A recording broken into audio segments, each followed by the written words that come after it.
Yeah, I'm ready. Okay, you guys ready? Okay, it's April 20th, 1995. This is the Smithsonian interview for Steve Jobs. Okay, I'd like to begin, Steve, with some background biographical information. Tell us about when you were born, where, your parents, your family, Sure. childhood memories. I was born in San Francisco, California, USA, planet Earth, on February 24th, 1955.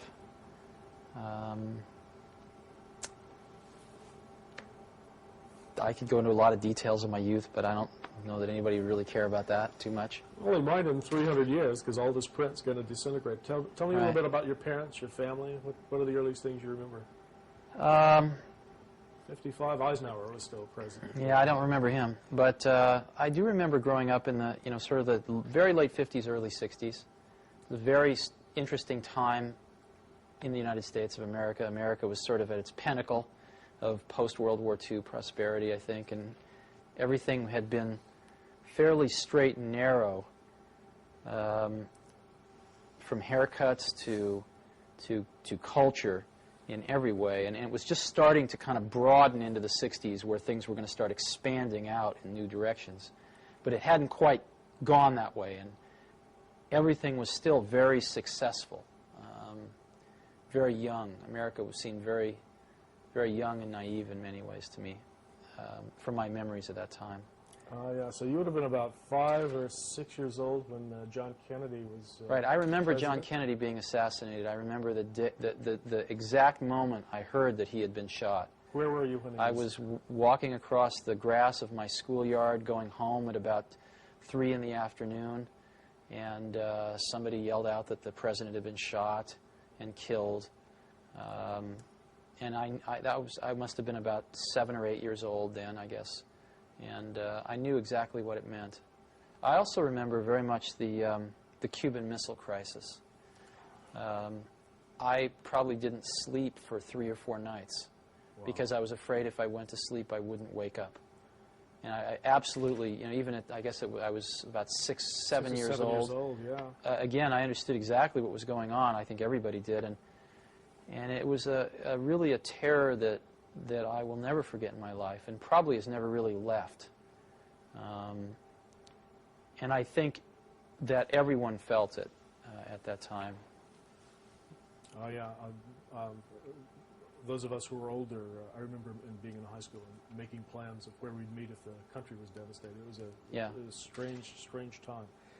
One of the things we're trying to get a handle on is sort of passion and power, and early things that you were passionate about, that you were really interested in, that you think... Well, I was very lucky. I had a father named Paul who was a pretty remarkable man. He'd never graduated from high school.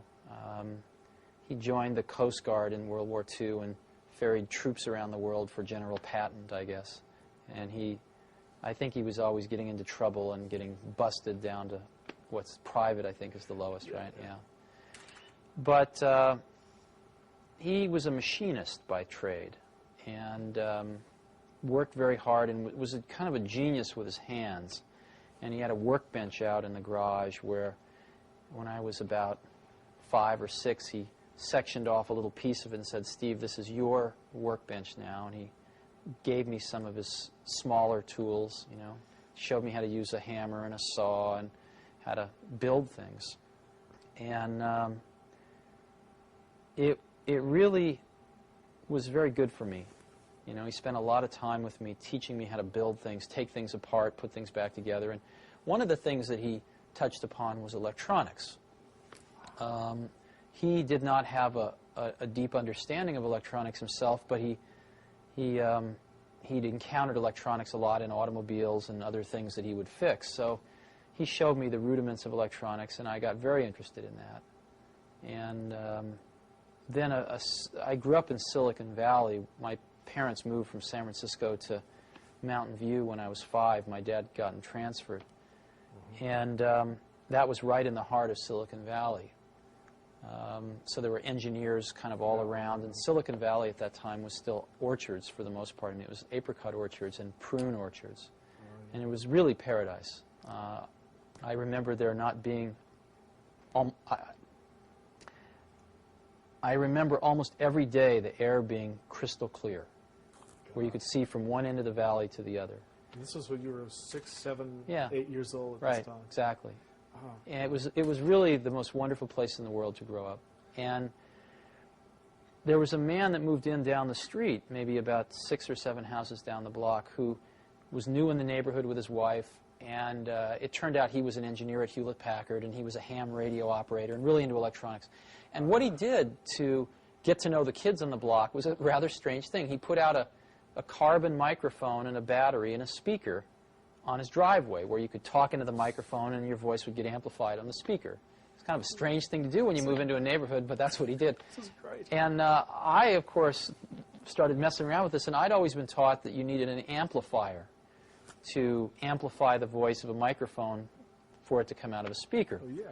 My father had taught me that, so I went home and proudly announced to my father that he was all wrong and that this man up the block was amplifying voice with just a battery.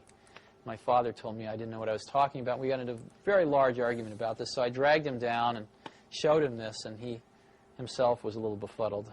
And I got to know this man whose name was Larry Lang, and he taught me a lot of electronics, too. He was great. And he used to build, you know, Heath kits, which they don't really have anymore. But Heath kits were really great. These Heath kits were these products that you would buy in kit form. You'd actually pay more money for them than you would if you just went and bought the finished product, if it was available. But these Heath kits would come with detailed manuals and on how to put this thing together, and all the parts would be laid out in a certain way and color-coded, and you'd actually build this thing yourself. And I would say that gave one several things. It gave one an understanding of what was inside a finished product and how it worked, because it would all include a theory of operation.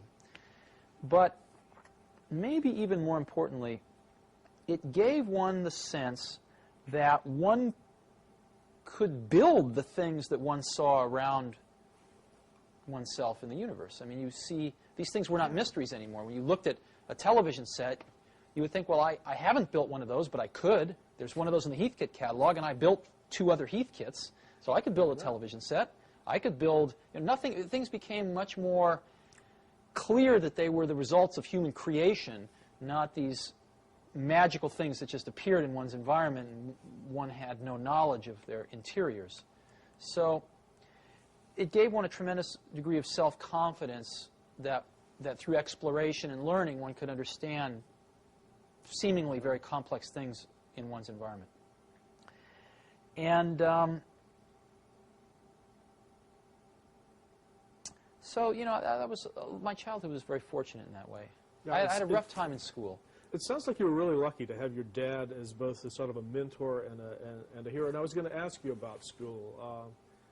What was the formal side of your education like? A good, bad, school was pretty hard for me at the beginning. My mother had taught me how to read before I got to school, and so when I got there, I really just wanted to do 2 things. I wanted to read books, because I loved reading books, and I wanted to go outside and chase butterflies and do all the things that, you know, 5-year-olds like to do. And I encountered authority of a different kind than I'd ever encountered before, and I did not like it. And they almost got me. They came this close to really beating any curiosity out of me. By the time I was in 3rd grade, I'd had a good buddy of mine, Rick Ferrantino, and the only way we had fun was to create mischief. And we used to do things like, I remember one time we traded everybody. There was a big bike rack where everybody put their bikes, maybe 100 bikes in this bike rack, and we traded everybody our lock combinations for theirs on an individual basis, and then went out one day and put everybody's lock and everybody else's bike, and it took them until about 10 o'clock that night to get all the bikes unsorted and stuff like that. We'd set off explosives in teachers' desks and stuff, and it was pretty serious. We got kicked out of school a lot, and in 4th grade I encountered one of the other saints in my life, which was they discovered they were going to put me and this guy Rick Ferrantino into the same 4th grade class, and the principal said at the last minute, no, bad idea, separate them. So this teacher, Mrs. Hill, said, I'll take one of them, and she taught the advanced 4th grade class, and thank God I was the random one that got put in her class. And she watched me for about 2 weeks, and she then approached me. She said, Stephen, I'll tell you what, I'll make you a deal. I have this math workbook, and if you take it home and finish it on your own without any help, and you bring it back to me, if you get it 80% right, I will give you $5 and one of these really big suckers. She bought it. She held it out in front of me, one of these giant things. And I looked at her like, are you crazy, lady? You know, nobody's ever done this before. And, of course, I did it. And she basically bribed me back into learning with candy and money. And what was really remarkable was that, you know, before very long, I had such a respect for her that I sort of reignited my desire to learn. And she was remarkable. She got me kits for making cameras. You know, I ground my own lens and made a camera, and it was really quite wonderful. And I think I probably learned more academically that 1 year than I've ever learned in my life. And it created problems, though, because when I got out of 4th grade, they tested me and they decided to put me in high school. And my parents said no, thank God. They said you can skip 1 grade, but that's all. But not to high school. But not to high school. No way, no how. Oh, that's good. And I found skipping 1 grade, you know, to be very troublesome in many ways. That was plenty enough. And but it did create some problems. I'm going to get myself a little out of order here, but this seems like such a good place to talk about it. Is your experience in that 4th grade class, and do you think that had a major impact on your own interest in education? I mean, if there's anyone in the computer industry that's associated with computers and education, it's got to be you and Apple. I'm sure it did, but you know,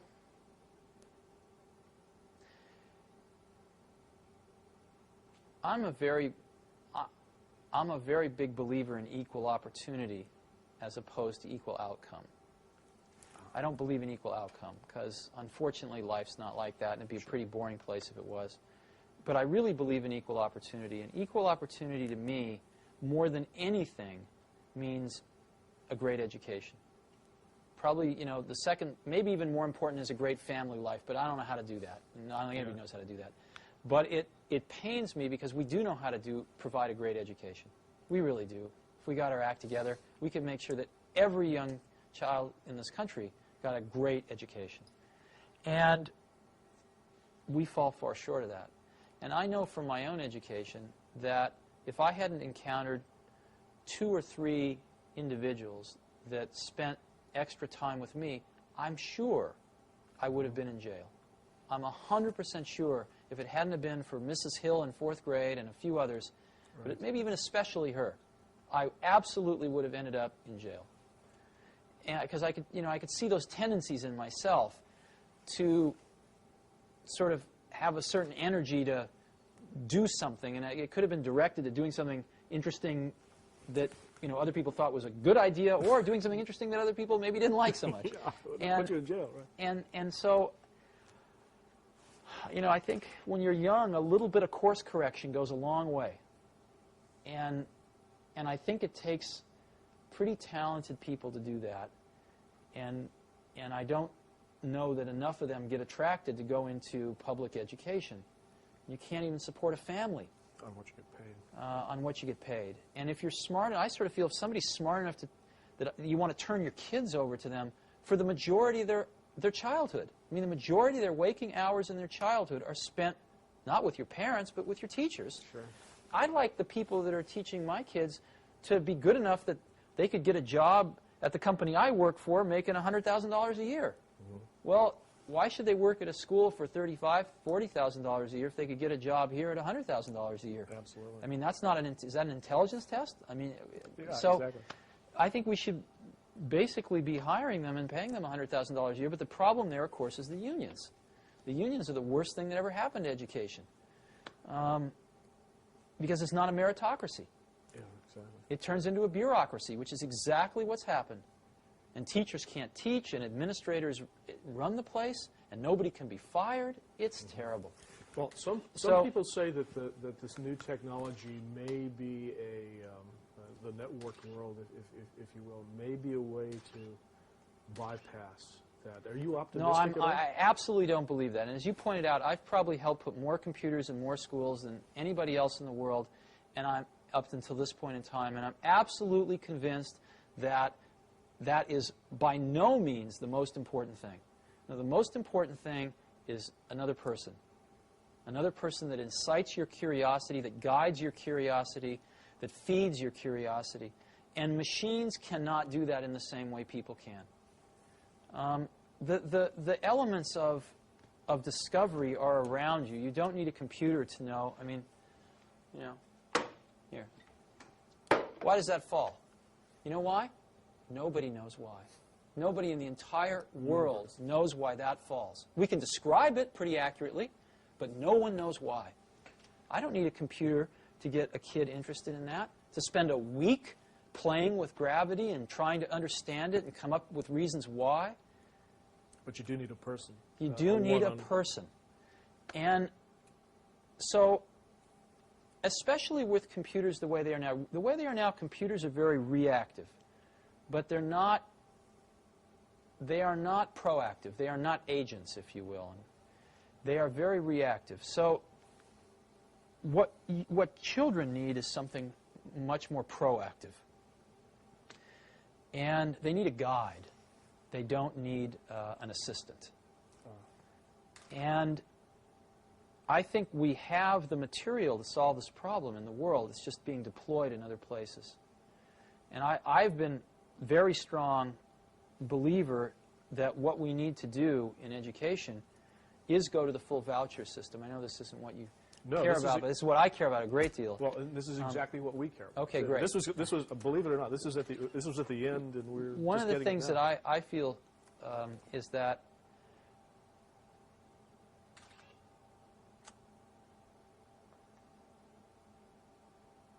right now, you know, if you ask who are the customers of education, the customers of education are the society at large, employers that hire people, right, things like that. But ultimately, I think the customers are the parents, not even the students, but the parents. And the problem that we have in this country is that the customers went away. The customers stopped paying attention to their schools for the most part. And gave their kids to the... Well, what happened was that mothers started working. And they didn't have time to spend at PTA meetings and watching their kids' school.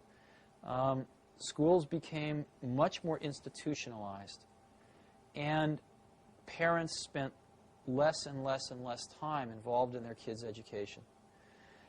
And what happens when a customer goes away and a monopoly gets control, which is what's happened in our country, is that the service level almost always goes down. I remember seeing a bumper sticker when the telephone company was all one, AT&T, the Bell system. I remember seeing a bumper sticker with the Bell logo on it, and it said, "We don't care. We don't have to." You know? And that's what a monopoly is. Sure. That's what IBM was in their day, and that's certainly what the public school system is. They don't have to care. Now, it turns out, let's go through some economics. The most expensive thing most people buy in their lives is a house. Second most expensive thing is a car, usually. And a car costs, average car is approximately about $20,000 now, $16,000, $20,000. And an average car lasts about, what, 8 years? Right? You buy another one? Yeah. So approximately, $2,000 a year, right, for an 8-year commitment. Well, your child goes to school, right, approximately 8 years in K through 8, right? Right. You don't like to switch schools. It's about an 8-year commitment. What does the state of California spend per pupil per year? I have no idea. In a public school? I have no idea. What they spend per year per pupil is about $4,400. Wow. Okay? Over twice as much as a car. Now, it turns out that when you go to buy a car, you have a lot of information available to you to make a choice, and you have a lot of choices. Oh, yeah. I mean, General Motors and Ford and Toyota and Chrysler and Nissan, they are advertising at me like crazy. I can't get through a day without seeing 5 car ads. And they seem to be able to make these cars efficiently enough that they can afford to take some of my money and advertise to other people with it. Yeah. So that everybody knows all about these cars. And they keep getting better and better and better each year because there's a lot of competition. And there's a warranty. And there's a warranty, that's right. But in schools, since people don't feel like they're spending their own money, they feel like it's free, right? No one does any comparison shopping. Matter of fact, if you want to put your kid in a private school, you can't take the $4,400 a year out of the public school and use it. You have to come up with, you know, $5,000 or $6,000 of your own, or even $4,400 of your own money. Sure. Or more. I believe very strongly that if the country gave each parent a voucher, a check for $4,400 that they could only spend at any accredited school, that several things would happen. Number one, schools would start marketing themselves like crazy to parents to get students. Secondly, I think you see a lot of new schools starting. I've suggested as an example, if you go to Stanford Business School, they have a public policy track. They could start a school administrator track. So you could get a bunch of people coming out of college, tying up with somebody who just got out of business school. They could be starting their own schools. Sure. You could have 25-year-old kids out of college, very idealistic, full of energy. Instead of starting a Silicon Valley company, they'd start a school. And I believe they would do far better than many of our public school teachers do. The third thing you'd see is I believe that you would see the quality of schools, again, just like in a competitive market, start to rise. Some schools would go broke. A lot of the public schools would go broke. There's no question about it. It would be rather painful for the first several years. And deservedly so. But I think far less painful than the kids going through the system as it is right now. And some people, the biggest complaint is, of course, that schools would pick off all the good kids and all the bad kids would be left to wallow together in either a private school or the remnants of the public school. To me, that's like saying, well, all the car manufacturers are going to make BMWs and Mercedeses and nobody's going to make a $10,000 car. Well, I think the most hotly competitive market right now is the $10,000 car area. You've got all the Japanese playing in it. You've got General Motors that spent $5 billion subsidizing Saturn so far so that they can compete in that market. You've got Ford, which has just introduced 2 new cars in that market. You've got Chrysler with the Neon. Yeah. So you're spending $32,000 and you're getting a $500 used car in some cases. The market competition model seems to indicate that where there is a need, there is a lot of providers willing to tailor their products to fit that need, and a lot of competition which keeps forcing them to get better and better. So I think the problems we've got, I used to think when I was in my 20s that technology was the solution to most of the world's problems. And unfortunately, it ain't so. It's sort of, I'll give you an analogy. A lot of times we think, why is television programming so bad? Why are television shows so demeaning, so poor? And the first thought that occurs to you is, well, there's a conspiracy. The networks are feeding us this slop because it's cheap to produce, because of this, because of that. It's the networks that are controlling this, and they are feeding us this stuff to try to dumb down the American public. But the truth of the matter, of course, if you study it in any depth, is the networks absolutely want to give people what they want so that they watch the shows. If people wanted something different, they would get it. And the truth of the matter is, the shows that are on television because that's what people want. The majority of the people in this country want to turn on the television and turn off their brain. And that's what they get. And that's far more depressing than a conspiracy.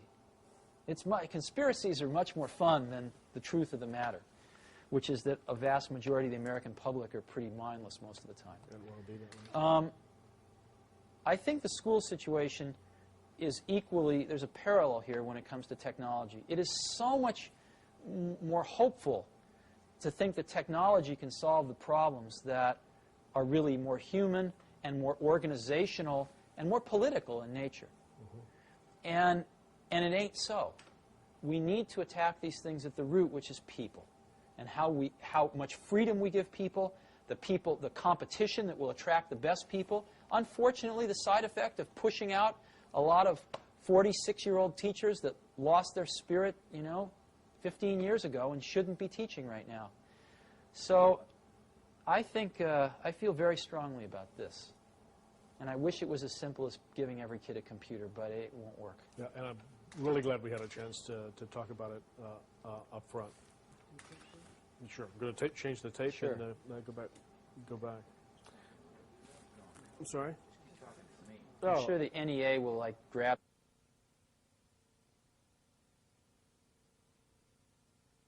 I wanted to make sure that we got covered. And one of the things was about the books about your life and career. So much has been written about you, rather than go over a lot of those stories. I was going to ask if there are any of those books, or which one do you think is the best and the fairest, and if there are aspects that of your career that you think have been left out that you'd like to have addressed. I have to tell you truly, I'm pretty ignorant about that because I haven't read any of them. Oh. I skimmed one time, and the first page, I skimmed one, maybe read about 10% of it, and I read the first page of another, and it got my birthday wrong by a year. And I thought, well, if they can't even get this right, then this is probably not worth reading. The one that I skimmed, I don't remember which one it was, but I've always considered part of my job was to keep the quality level of people in the organizations I work with very high. I mean, that's what I consider one of the few things I actually, can contribute individually myself versus the team that I work with is to really try to instill in the organization the goal of having only A players. Because in the field that I'm in, like in a lot of fields, the difference between maybe the worst taxi cab driver and the best taxi cab driver to get you across town Manhattan might be 2 to 1. Best one will get you there in 15 minutes. The worst one will get you there in half an hour. Or the best cook and the worst cook. Maybe it's 3 to 1. Sure. Pick something like that. Most things in life, the best post person, the worst post person. In the field that I'm in, in software in particular, the difference between the best person and the worst person is about 100 to 1 or more. The difference between a good software person and a great software person is probably 50 to 1, 25 to 50 to 1. Huge dynamic range. And therefore, I have found, and not just in software, but in almost everything I've done, it really pays to go after the best people in the world. It's painful. It's very painful when you have some people that are not the best people in the world, and you have to get rid of them. To tell them. But I found that my job has sometimes been exactly that, to get rid of some of the people that didn't measure up. And I've always tried to do it in a humane way, but nonetheless, it has to be done, and it's not ever fun. Is that the hardest and most painful part of managing a company from your point of view? Oh, sure, of course. And so, but I've been, at times I've been pretty hard about it. And a lot of times people haven't wanted to leave, and I haven't given them any choices. So if somebody wanted to write a book about me, most of my friends would never talk to them, but they could go find, the handful of a few dozen people that I'd fired in my life that hated my guts. And that was certainly the case in this one book I skimmed. I mean, it was just, let's throw the darts at Steve. Oh, yeah. And, such is life. I mean, that's the sort of the world I've chosen to live in. And if I didn't like that part of it enough, I'd escape, and I haven't. So I'm willing to put up with that. But I certainly didn't find it very accurate. Okay, then this gives us a golden opportunity then to let you tell your own story for a while. And I've got a couple of questions I wanted to ask you about specifically about your experience at Apple. I mean, looking back at the years you were there, what, in your own view, were the accomplishments that you were most proud of? Are there a couple of Apple stories that you really like to tell? Oh, Apple was this incredible journey. I mean, we did some amazing things there. The thing that bound us together at Apple was not, it was the ability to make things that were going to change the world. That was very important to all of us. And we were all pretty young. The average age of the company was, mid to late 20s. And we were, hardly anybody had families, certainly at the beginning, and we all worked like maniacs. And the greatest joy was that we felt we were fashioning sort of collective works of art, much like, 20th century physics or anything that was, something important that would last, that a lot of people contributed to. And we could actually then, after, very few people could engineer these things, but then they could give them to more people who could, as an example, build an automated factory to build them, and then they could give them to even more people who could use them. And the amplification factor was very large. I mean, in doing the Macintosh as an example, there were a core group of less than 100 people that did the Mac, and yet Apple shipped well over 10 million of them. So, and of course, everybody's copied it. So if you look at what's really happened, it's in the hundreds of millions at this point in time. That's pretty large amplification, right? Yeah. 1,000,000 to 1. And it's not often in your life that you get that opportunity to amplify your values 100 to 1, 1,000,000 to 1. And that's really what we were doing. I mean, if you look at what we did, what we tried to do was to say computation and how it relates to people is really at its infancy here. And we are in the right place at the right time to change the course of that vector a little bit. Yeah. And what's interesting is if you change the course of a vector near its origin, by the time it gets a few miles out, it's way different. And we were very cognizant of this fact, really from almost the beginning at Apple, that we were, for some incredibly lucky reason, fortunate enough to be at the right place at the right time to do this.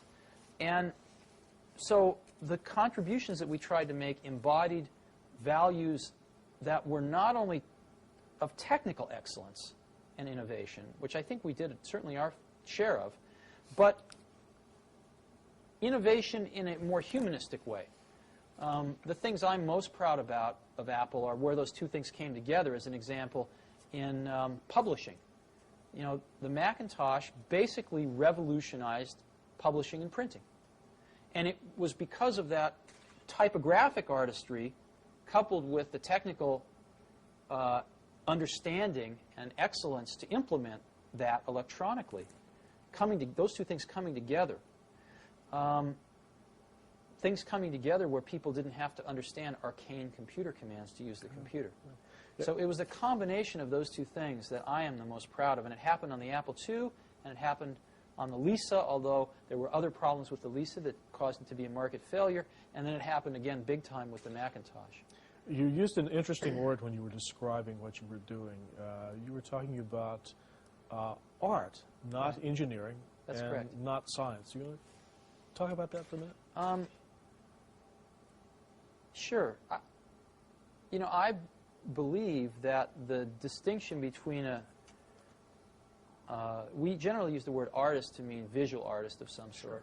But I actually think there's really very little distinction between an artist of that type and a scientist or engineer of the highest caliber. And I've never had a distinction in my mind between those two types of people. They've just, to me, been people that pursue different paths, but basically kind of headed to the same goal, which is to express something of what they perceive to be the truth around them, so that others can see it, so that others can benefit by it. And the artistry is in the elegance of the solution, like chess playing or mathematics? No, I think the artistry is in having an insight into what one sees around them, generally putting things together in ways that no one else has, and finding a way to express that to other people who don't have that same insight, so that they can get some of the advantage of that insight that makes them feel a certain way or allows them to do a certain thing. And I think that certainly a lot of the folks on the Macintosh team were capable of doing that and did exactly that. And if you study these people a little bit more, what you'll find was, in this particular time, I don't know how it will be in 200 years, but certainly in the 70s and 80s, the best people in computers would have normally been poets and writers and musicians. I mean, almost all of them were musicians. A lot of them were poets on the side. And they went into computers because it was so compelling, because it was fresh and new, and it was a new medium of expression of their creative talents. And the feelings and the passion that people put into it were completely indistinguishable from a poet or a painter. Completely indistinguishable.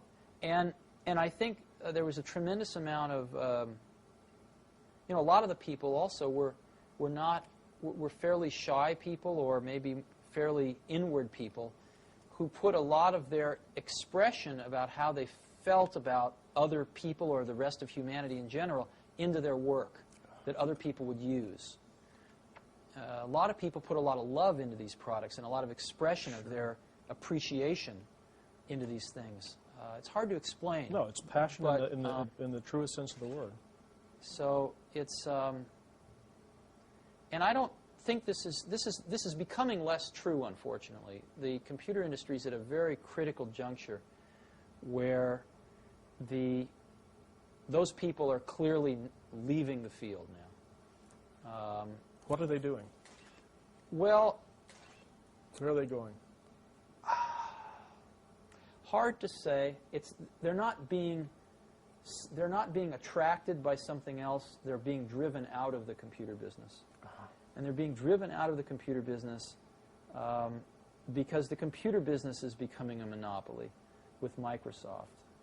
And without getting into whether Microsoft gained this position legally or not, who cares? The end product of the position is that the ability to innovate in the industry is being sucked out dry. And I think the smartest people have already seen some of the writing on the wall and are starting to exit. And I think some of the smartest young people are really bailing out, questioning whether they're going to even get in. Yeah. So hopefully things will change over time, but I think it's kind of a dark period right now. Or entering that. Well, Apple had a reputation as a company that absolutely broke a mold and set its own course. Looking back from where you are today with Next, do you think, with what you know now, that as Apple grew big, it could have sustained that original approach? Or did it have to become a big standard American computer funny company? Question. Apple did grow big and sustain that approach. When I left Apple, it was a $2 billion company. I mean, that's not too small. We were Fortune 300 and something, like the 350th largest company in the country. When the Mac was introduced, we were a $1 billion corporation. So Apple, grew from nothing to $2 billion when I was there. That's a pretty high growth rate. And it grew 5 times since I left, basically on the back of the Macintosh. So I think what's happened since I left in terms of growth rate's been trivial compared with what it was like when I was there. No, what ruined Apple wasn't growth. What ruined Apple was values. John Sculley ruined Apple, and he ruined it by bringing a set of values to the top of Apple which were corrupt. And that corrupted some of the top people that were there, drove out some of the ones that were not corruptible, and brought in more corrupt ones. And paid themselves, literally, collectively, tens of millions of dollars, and cared really more about their own glory and wealth than they did about what built Apple in the first place, which was making great computers for people to use. They didn't care about that anymore. And they didn't have a clue about how to do it. And they didn't take any time to find out, because that's not what they cared about. They cared about making a lot of money. And so they had this wonderful thing that a lot of very brilliant people made called the Macintosh, and they got very greedy. And instead of following the original trajectory of the original vision, which was to make this thing an appliance and get this out there to as many people as possible, they went for profits, and they made outlandish profits for about 4 years. One of the most profitable companies in America for 4 years. And what that cost them was their future. Because what they should have been doing is making rational profits and going for market share, which is what we'd always tried to do. And Macintosh would have had a 33% market share right now, maybe even higher. Maybe it would have been Microsoft, but we'll never know. And now it's got a single-digit market share and falling. And there's no way to ever get that moment in time back.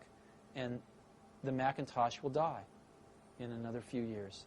And it's really sad.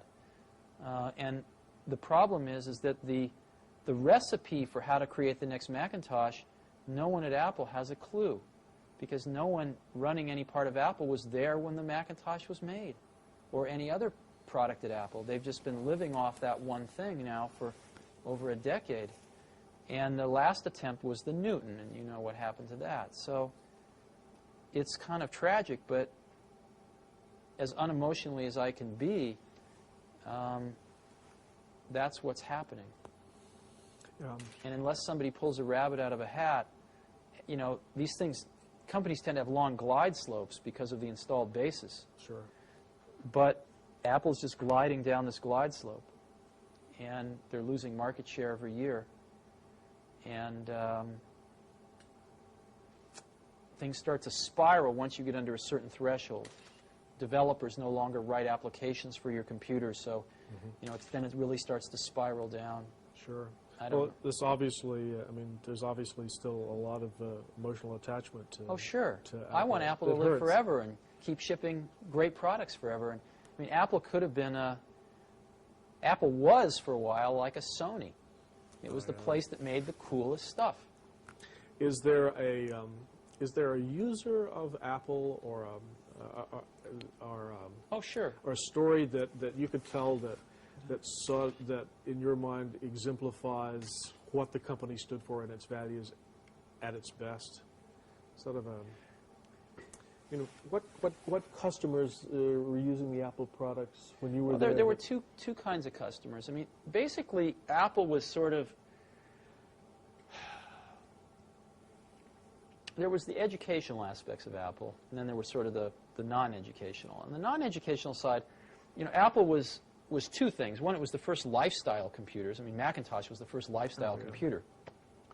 But secondly, it's hard to remember how bad it was, you know, in early 80s, with IBM taking over the world with the PC, with DOS out there. It was far worse than the Apple II. And they tried to copy the Apple II, and they'd done a pretty bad job, and you needed to know a lot. And so things were kind of slipping backwards. And Macintosh was, you saw the 1984 commercial. Oh, yeah. I hope you have that in your archives. You know, Macintosh was basically this relatively small company, you know, in Cupertino, California, taking on the Goliath, IBM, and saying, wait a minute, your way is wrong. This is not the way we want computers to go. This is not the legacy we want to leave. This is not what we want our kids to be learning. This is wrong, and we are going to show you the right way to do it. And here it is. It's called Macintosh, and this is so much better that it's going to beat you. And we are going to do it. Oh, yeah. And that's what Apple stood for, was that. And that was one of the things. The other thing was, you can go a little further back in time, and you know, Apple IIs, one of the things that built Apple was schools buying Apple IIs. But even so, there was, I think, only about 10% of the schools that had a computer, even one computer in them, in 1979, I think it was. And when I grew up, I was, again, lucky because I was in Silicon Valley. When I was 12, I think I saw my first computer. 10 or 11, maybe 11 or 12. It was down at NASA Ames. And I didn't see the computer. I saw a terminal, and there was theoretically a computer on the other end of the wire. And I fell in love with it. And I saw my first desktop computer at Hewlett-Packard, which was one of their, it was called the 9100A. It was the first desktop computer in the world. Ran BASIC and APL, I think. And I fell in love with them. And I thought, as we looking at these statistics in 1979, I thought, you know, if there was just one computer in every school, some of the kids would find it, you know. Yeah. If it was just there, someone will find it, and it will change their life. And we saw the rate at which this was happening and the rate at which the school bureaucracies were deciding to buy a computer per school. And it was so slow that we realized that a whole generation of kids was going to go through the school system before they even got their first computer. So we thought, the kids can't wait for this, basically. And we wanted to donate a computer to every school in America. It turns out there's about 100,000 schools in America, about 10,000 high schools, about 90,000 K through 8. And we couldn't afford that as a company. So we studied the law, and it turned out that there was a law already on the books, in a national law, that said if you donate a piece of scientific instrumentation or computer to a university for educational and research purposes, you can take an extra tax deduction for that. That basically means you don't make any money, you lose some, but you don't lose too much. You lose about 10%. And we thought if we could apply that law, if we could enhance that law a little bit to extend it down to K through 8 and remove the research requirements, so it just was educational, then we could give 100,000 computers away, one to each school in America, and it would cost our company $10 million. Which was a lot of money to us at that time, but it was a lot less than the $100 million it would cost us if we didn't have that. And we decided we were willing to do that. And we actually, it was the most incredible thing, one of the most incredible things I've ever done. We found our local representative, a guy named Pete Stark, over in, I think it was East Bay. And Pete and a few of us sat down and we wrote a bill. We literally drafted a bill to make these changes, and we committed. We said if this law changes, we will donate 100,000 computers at a cost of $10 million to us. And we called it the Kids Can't Wait bill. And Pete Stark introduced it in the House, and Senator Danforth introduced it in the Senate. And I refused to hire any lobbyists. And I went back to Washington myself, and I actually walked the halls of Congress for about 2 weeks. And it was the most incredible thing. I met probably 2/3 of the House and over half of the Senate myself and sat down and talked with them. And it was very interesting. I found the House members were routinely less intelligent than the Senate members. And they were much more knee-jerk to their constituency, which I found initially quite offensive. But I came to understand that maybe that's a really good idea. Maybe that's the way the framers wanted it. They weren't supposed to think too much. They were supposed to represent. Maybe the senators were supposed to think a little more. But it's a precursor of it was very interesting. Anyway, the bill passed the House with the largest favorable majority of any tax bill in the history of this country. Okay? Wow. What happened was, it was during Carter's lame duck session, and Bob Dole, who was then the Speaker of the House, killed it. He would not bring it to the floor. And we ran out of time.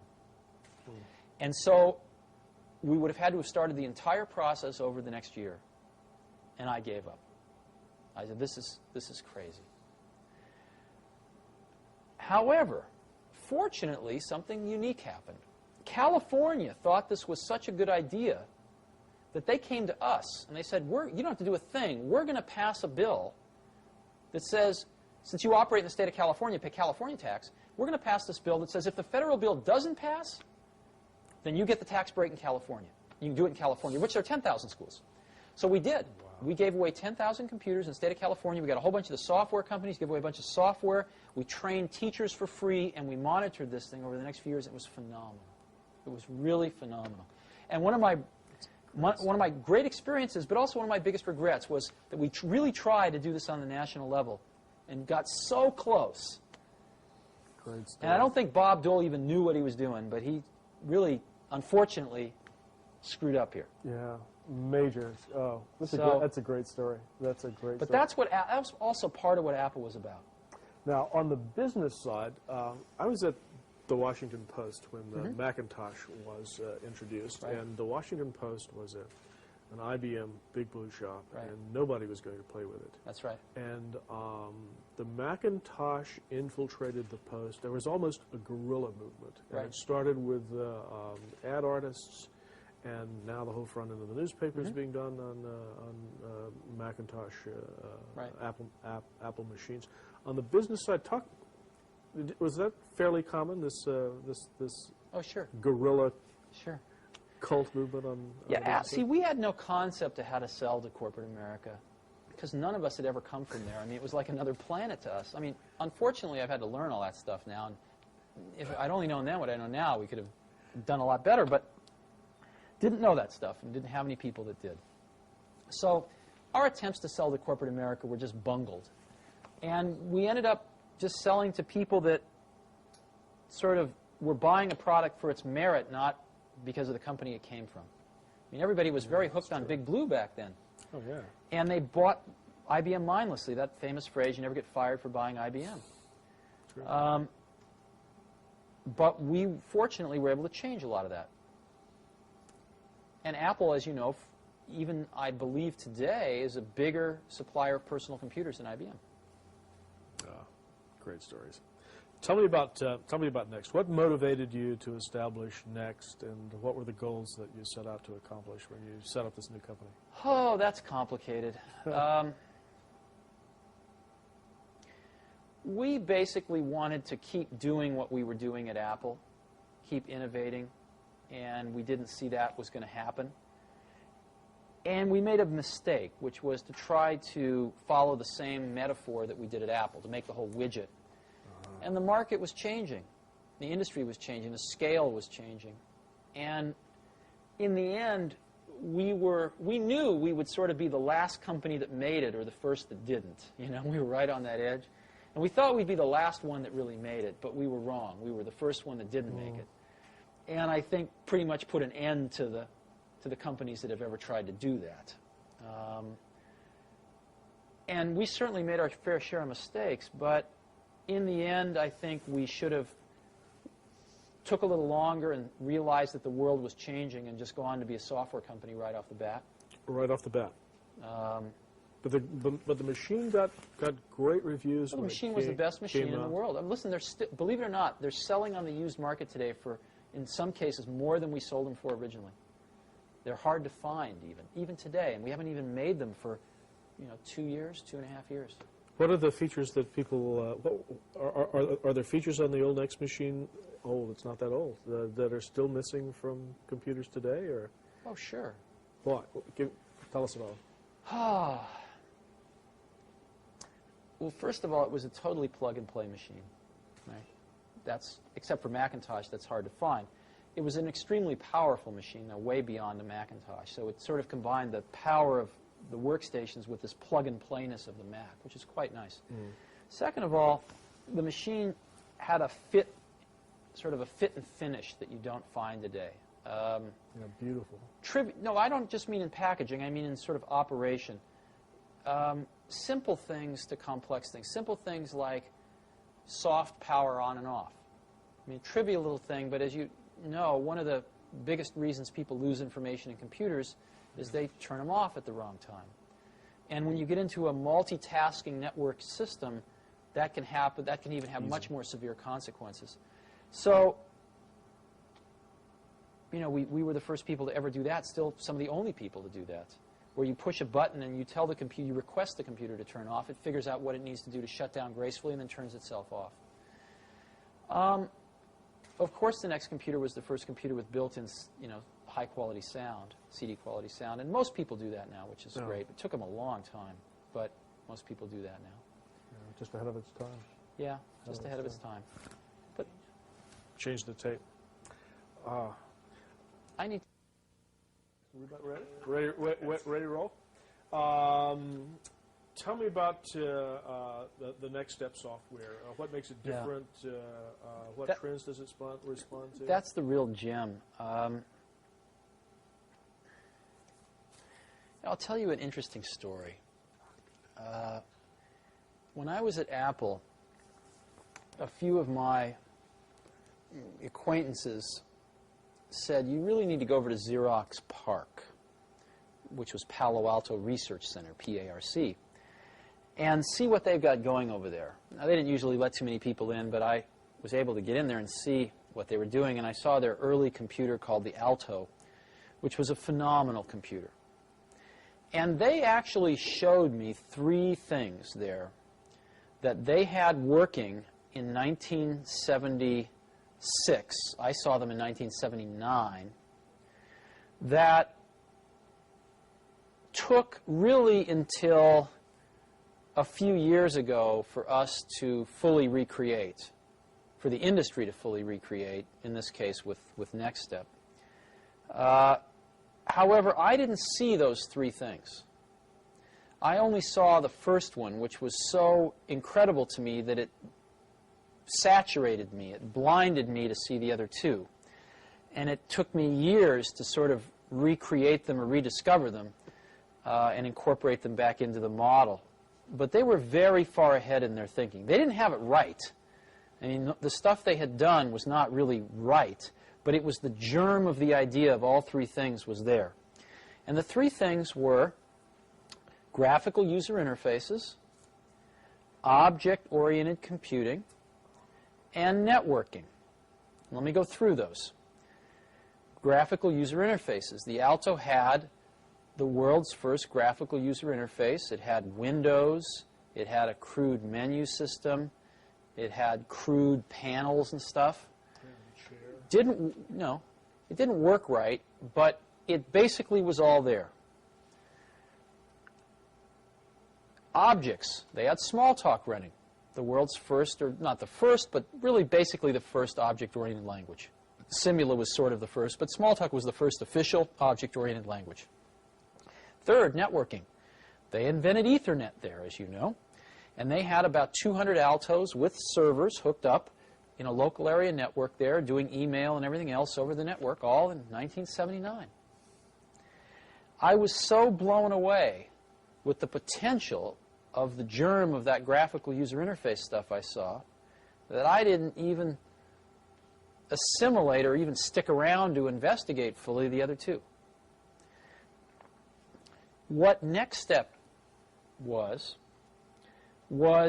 the completion of turning some of that vision into a reality, incorporating the world's first truly commercial object-oriented system, NextStep, and really for its time being the most networked system in the world when it came out. And I think the world has made a lot of progress in networking, but hasn't yet crossed the hurdle into objects. And what's happened with NextStep is it's really started to get adopted by some very large corporate customers and is now the most popular object-oriented system in the world, as objects are on the threshold of starting to move into the mainstream. And so the company last year recorded its first profit in its 9 years history and sold $50 million worth of software. I think we're going to have some significant growth this year. And it's fairly clear that Next can get up to being a few $100 million software company in the next 3 or 4 years and be the largest company offering objects until Microsoft comes into the market at some point in time, probably with a pretty half-baked product. Some people say that in the future, object-oriented software is going to be the only kind of... Of course that's true. Yeah, the minute... I remember it being at Xerox in 1979 because it was one of those sort of apocalyptic moments. Yeah.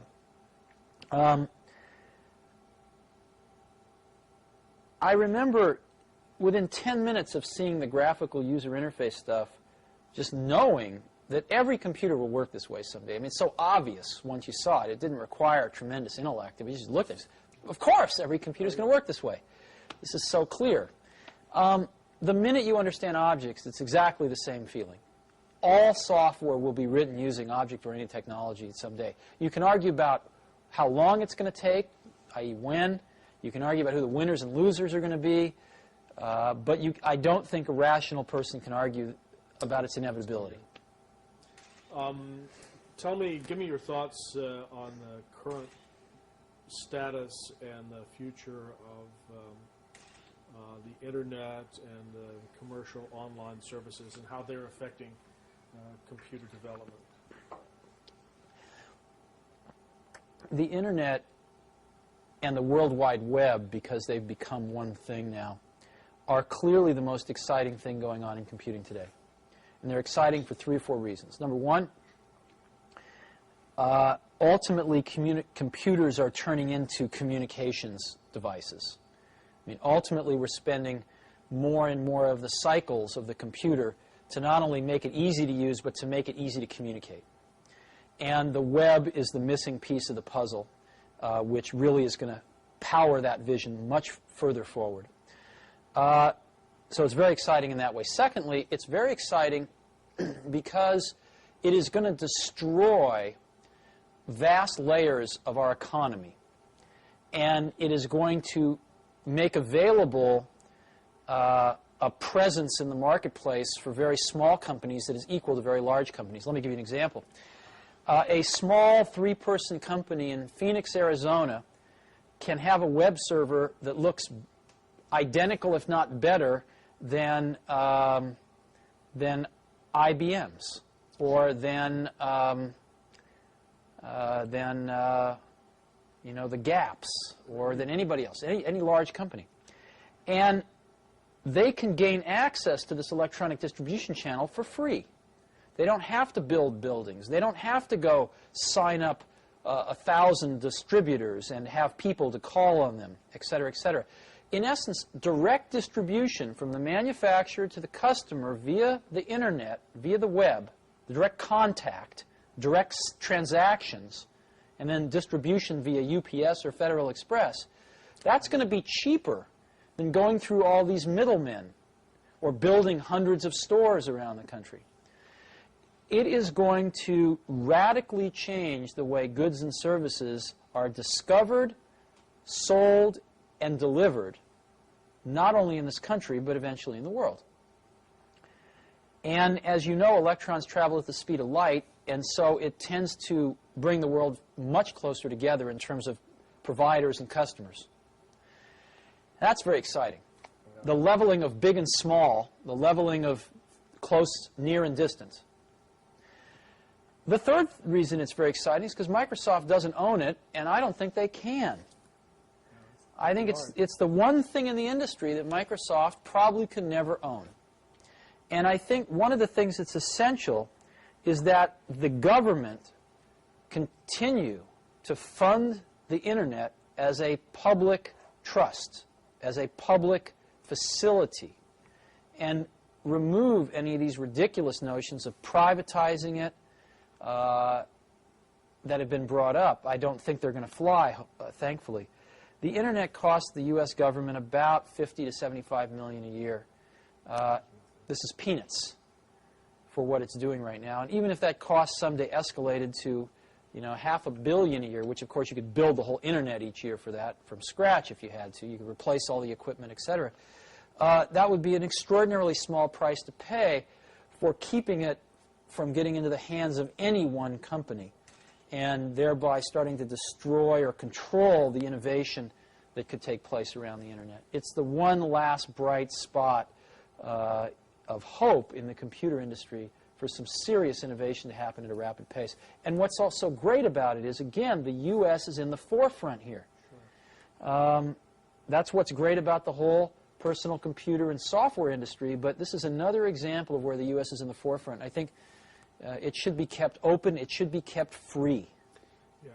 How do you feel about? I mean, the World Wide Web is becoming a global phenomenon. Yes. Well, are you optimistic about it staying free? Yes, I am optimistic about it staying free. But before you say it's global too fast, it's estimated that over 1/3 of the total Internet traffic in the world originates or destines in California. So I actually think this is pretty typical, where California, again, is certainly in the leading edge of this not only technical but cultural shift. So I do expect the web to be a worldwide phenomenon, distributed fairly broadly. Right now, I think it's a U.S. phenomenon that's moving to be global, and again, very concentrated in certain pockets, California being one. Oh yeah, well, 85% of the world doesn't have access to a telephone yet, so, but potential there, and you're pretty optimistic. Tell me about Pixar. Pixar is very interesting. I got hooked up with some folks. Again, a friend of mine told me I should go visit these crazy guys up in San Rafael, California, who were working at Lucasfilm. Now, George Lucas, whom you know, produced the Star Wars film trilogy, was a smart guy. And at one point, when he had a lot of money coming in from these films, realized that he ought to start a technology group. He had a few problems he wanted to solve. Let me give you an example of one. When you make a copy of an analog audio recording, like a tape cassette to another tape cassette, you pick up noise artifacts. In this case, hiss on the tape. If you make a second-generation copy, it gets worse exponentially. The same is true of optical analog copies. If you take a piece of film, make an optical copy, you pick up noise artifacts, in this case optical noise, which comes across as blurriness in some cases, comes across as other noise artifacts in other cases. Now, George, to make Star Wars, actually had to composite together up to 13 pieces of film for each frame. The matte paintings for the backgrounds might be a few pieces of film.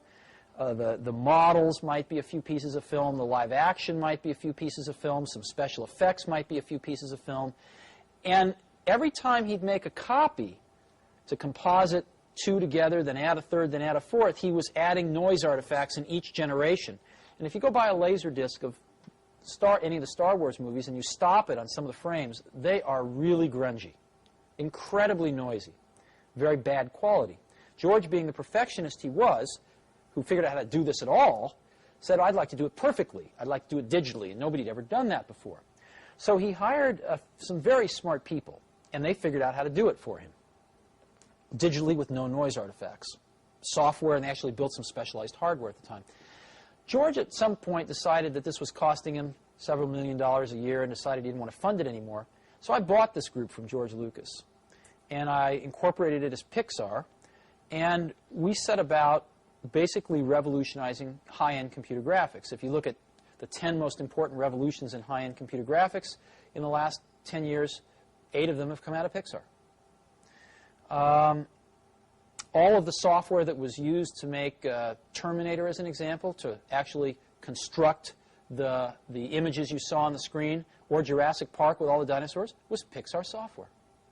Industrial Light and Magic uses it as the basis for all of their stuff. But Pixar had another vision than to do special effects. Pixar's vision was to tell stories, to make real films. And so our vision was to make the world's first animated feature film that was completely computer synthetic. Sets, characters, everything. And after 10 years, we have done exactly that. We have developed the tools, which are all proprietary, to do this, to manage the production of this thing, as well as the drawing of this thing and the computer synthetic drawing. And we are finishing up making the world's first computer animated feature film. Pixar has written it, directed it, producing it, and the Walt Disney Corporation is distributing it. And it's coming out this year as Walt Disney's Christmas picture. It's coming out November 11th, I believe, and it's called Toy Story. And you will hear a lot about it because I think it's going to be the most successful film of this year. Fantastic. It's phenomenal. Tom Hanks is the main character's voice. Tim Allen is the second main character. Randy Newman's doing the music for it. And it's just phenomenal. Oh, yeah.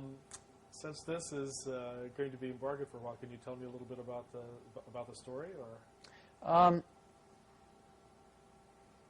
Yeah, but there's no purpose. In 300 years, they'll have seen it already. So that's true. I'm losing my sense of myself. We've got a couple of more serious questions, and then I'd like to just give you a chance to say anything else that you wanted to add. But just back on Pixar again for a minute, though. There's a lot of hoopla now about sort of Hollywood and Silicon Valley converging. Where they call it Sillywood, I think. The Pixar really is going to be the first digital studio in the whole world, and really combines art and technology together in, again, a very wonderful way. Pixar's got, by far and away, the best computer graphics talent in the entire world, and it now has the best animation and artistic talent in the whole world to do these kinds of films. We have the second largest group of animators in the world now outside of Disney. We think the most talented in the world, working side by side with these computer scientists, the best graphics people in the world. And there's really no one else in the world that could do this. It's really phenomenal. I think we're probably close to 10 years ahead of anybody else.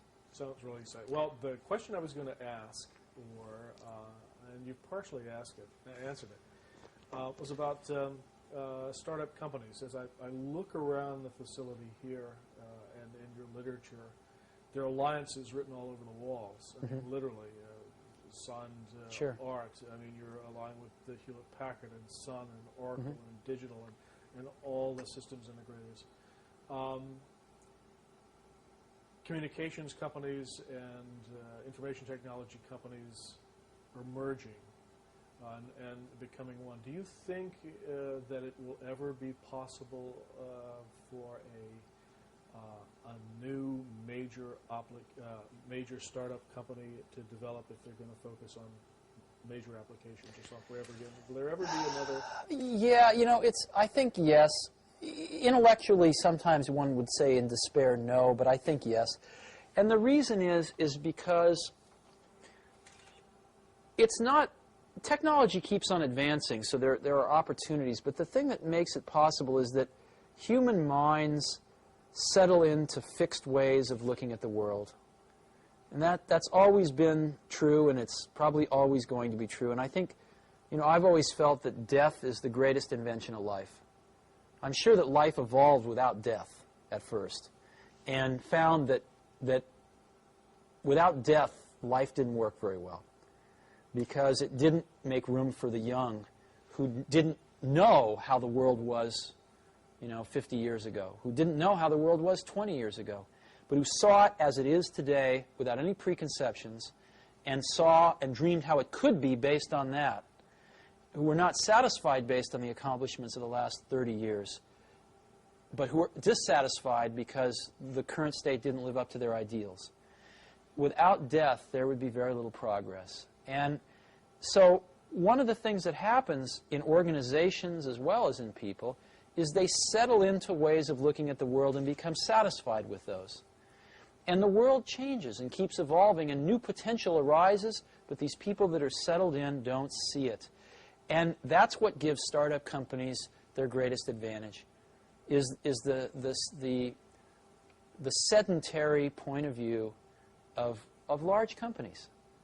And in addition to that, large companies usually do not have very efficient communication paths from the people closest to some of these changes at the bottom of the company to the top of the company, which are the people making the big decisions.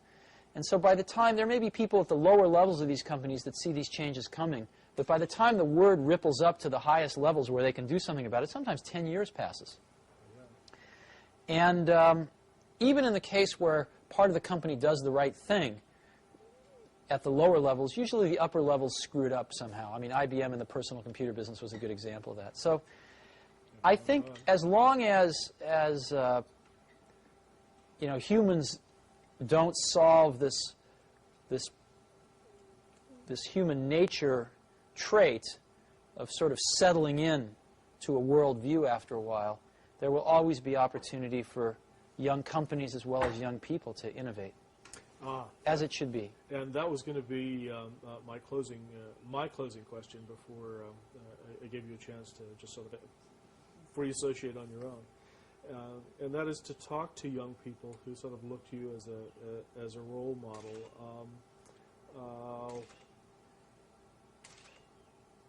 Opportunities for innovation you think are still possible. What are the factors for success for young people today, and what pitfalls should they avoid? If you're playing the role of elder statesman, For entrepreneurs? Yeah, for young entrepreneurs. Oh, I get asked this a lot, and I have a pretty standard answer, which is a lot of people come to me and they say, well, I want to be an entrepreneur. And I go, oh, that's great. What's your idea? And they go, well, I don't have one yet. And I say, well, I think you should go get a job as a busboy or something until you find something you're really passionate about, because it's a lot of work. And I'm convinced that about half of what separates the successful entrepreneurs from the non-successful ones is pure perseverance. It is so hard. You pour so much of your life into this thing, and there are such rough moments in time that most people give up. I don't blame them. I mean, it's really tough, and it consumes your life. I mean, if you've got a family and you're in the early days of a company, I can't imagine how one could do it. I'm sure it's been done, but it's rough. I mean, because it's pretty much an 18-hour-a-day job, 7 days a week for a while. So unless you have a lot of passion about this, you're going to not survive. You're going to give it up. So you got to have an idea or a problem or a wrong that you want to right that you're passionate about. Otherwise, you're not going to have the perseverance to stick it through. And I think that's half the battle right there. Well, I lied, because your talking made me think of the other side of that. We talked about the passion side. What would you say? There's passion and there's power. What would you say about the responsibilities of power once you've achieved a certain level of success? Power? Yeah. What is that? You need passion to build a company like Apple or IBM or any other major company. But once you've taken the passion to that level and have built a company and are in a position like Bill Gates at Microsoft or anybody else, yourself,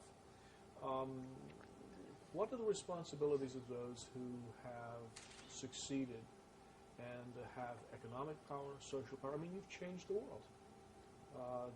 What are your responsibilities within that framework or paradigm? Oh,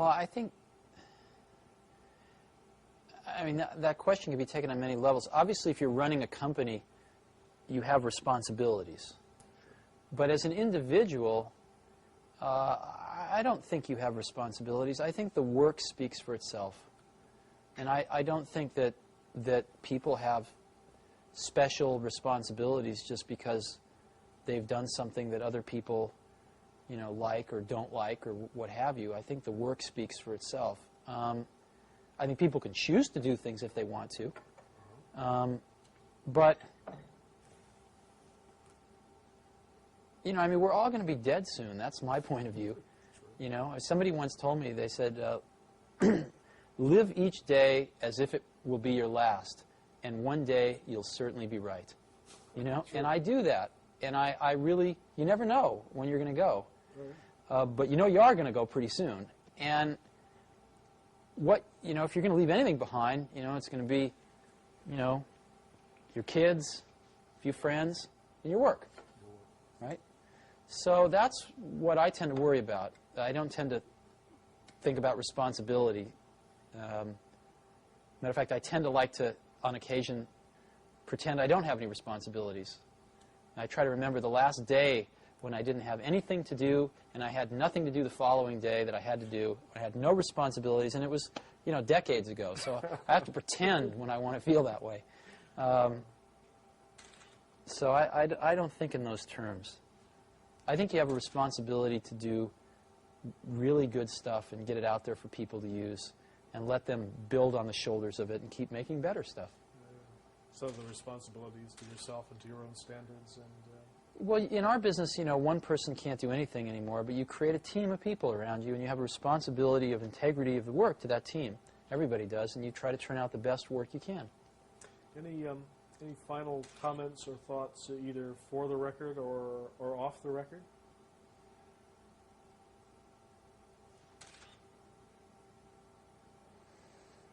No, not really. Time frame's an interesting thing when you think about people, looking back. I do think when people look back on this in 100 years, they're going to see this as a remarkable time in history.